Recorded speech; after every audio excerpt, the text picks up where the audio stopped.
आज मी इथे मुंगण्याच्या शेंगाची म्हणजे शेवग्याच्या शेंगाची भाजी केलेली आहे। तर ही भाजी एकदम बनवायला सोपी पण चवीला एकदम झणझणीत चिकन मटनपेक्षाही जबरदस्त अशी लागते।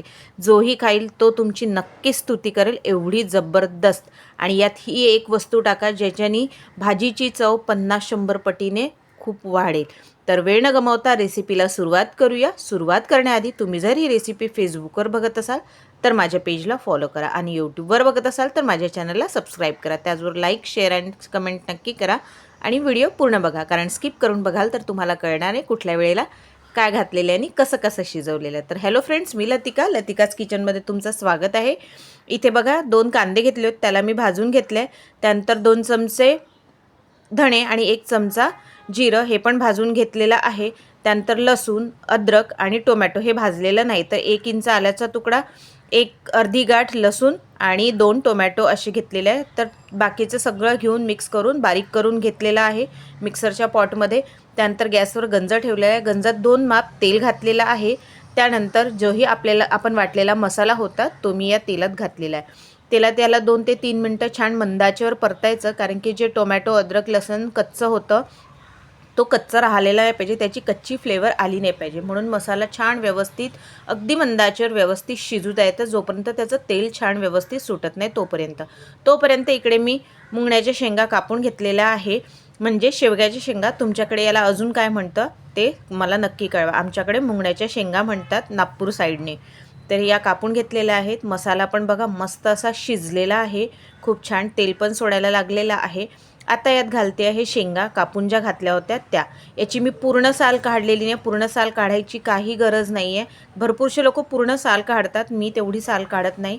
तुम्ही तुमच्या हिशोबाने साईज आणि साल काढू शकता। तर यात मी साल काढून घेतलेली आहे आणि व्यवस्थित असं आता घोटून घेते आहे। याला मस्त घोटून घ्यायचं आहे आपल्याला।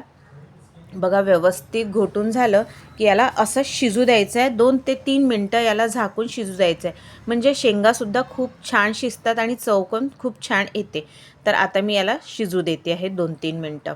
त्यानंतर याला ओपन करून बघते आहे बघा, आणि मिक्स करायचं आहे आपल्याला। याला अधामधात ओपन करून मिक्स करायचं आहे। आता यात आपण सुके मसाले घालून घेऊया। सुका मसाल्यांमध्ये सगळ्यात पहिले मी अर्धा चमचा हळद घातलेली आहे, तिखट घातलेला आहे 1.5 ते 2 चमचे। हे घरी बनवलेलं तिखट आहे, तुम्ही तिखटाची चव तुमच्या हिशोबाने कमी जास्त करू शकता। आणि याची जर तिखट बनवायची रेसिपी जर तुम्हाला हवी असेल तर ते मला कमेंट बॉक्समध्ये नक्की लिहा। चवीपुरतं मीठ घालते, तुम्ही तुमच्या टेस्ट अकॉर्डिंग मीठ घालू शकता। आता याला पण घोटून घ्यायचं आहे आणि याला अजून 2-3 मिनटं असंच तेलात तिखट मिठात छान व्यवस्थित शेंगा शिजू द्यायच्या, म्हणजे शेंगांना खूप छान अशी चव येते। तर आता याला मस्त असं मिक्स करून घेतलं आहे। परत मी झाकून याला 2 ते 3 मिनटं शिजू देणार आहे, म्हणजे व्यवस्थित अशा शेंगा छान शिजतात आणि आतपर्यंत तिखट मीठ लागतं आणि चव खूप छान येते। तर आता अजून ओपन करून बघते आहे, व्यवस्थित ओपन करायचं कापडाच्या साह्याने किंवा पकडच्या साह्याने। ताटली किंवा जे झाकण तुम्ही झाकताय ते व्यवस्थित काढून घ्यायचं, म्हणजे हाताला आपल्या चटका लागायला नको। आता व्यवस्थित घोटून घ्यायचं आहे बघा, मस्त असं घोटून झालेलं आहे। रंग बघा किती सुंदर आलेला आहे मसाल्याचा पण, आणि शेंगांना पण खूप छान रंग आलेला आहे। आता याच्यानंतर यात जी वस्तू ज्याच्याने आपल्या भाजीची चव 50-100% वाढेल ते म्हणजे वांगे। तर यात घालायचे आपल्याला वांगे। वांगे घातल्यानंतर या भाजीची चव इतकी मस्त अशी लागते, रस्सा पण घट्ट येतो आणि चव पण खूप अशी भन्नाट लागते। तर यात मी 2च घातलेले आहेत वांगे, तुम्ही हवं तर जास्त घालू शकता, मी इथे 2च घातलेले आहेत। याला घालून घ्यायचे आणि अजून याला आपल्याला 2 ते 3 मिनटं असंच झाकून शिजवायचं आहे। यात मी पाणी घातलेलं नाही आहे। जर मसाला तुमचा खालती लागत असेल तर मसाल्याच्या पॉटमध्ये, ज्या पॉटमध्ये आपण मसाला वाटला त्या पॉटमध्ये थोडं पाणी घालून तुम्ही ते टाकू शकता, म्हणजे खालती मसाला करपणार नाही, लागणार नाही आणि चवसुद्धा बेकार येणार नाही। तर आता याला परत ओपन करून बघितलं आहे, मस्त असं झालेलं आहे। आता थोडं लागते आहे तर मी मिक्सरच्या पॉटमध्ये थोडं पाणी घालून घेतलेलं आहे आणि ते सुद्धा टाकून देते आहे। त्याचबरोबर माझ्या चॅनलवर वेगवेगळ्या रेसिपीज आहे, नवनवीन रेसिपीज आहे। एंड स्क्रीनला सुद्धा मी छान रेसिपीज दिलेल्या आहे आणि आय बटनला सुद्धा मी रेसिपीज दिलेल्या आहे। तर नक्की बघा आणि तुम्हाला कुठली रेसिपी आवडली ते मला नक्की कळवा।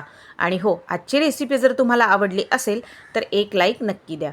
तर आता इथे मिक्सरच्या पॉटमधलं मी पाणी टाकून घेतलेलं आहे। आता अजून 5 मिनटं मंद आचेवरच भाजी शिजून घ्यायची आपल्याला। 5 मिनटांनंतर बघा ओपन करते, मस्त अशी वाफ आलेली आहे। वांगे पण बघा किती छान शिजलेले आहेत, खालती रस्सा आहेच। मस्त असा ग्रेव्ही खूप छान दिसते, सुगंध तर खूप मस्त येतोय, खूप जबरदस्त. नक्की अशा प्रकारे भाजी करून बघा. आता परत मी झाकण झाकते आहे आणि त्या झाकणावर पाणी ठेवते आहे.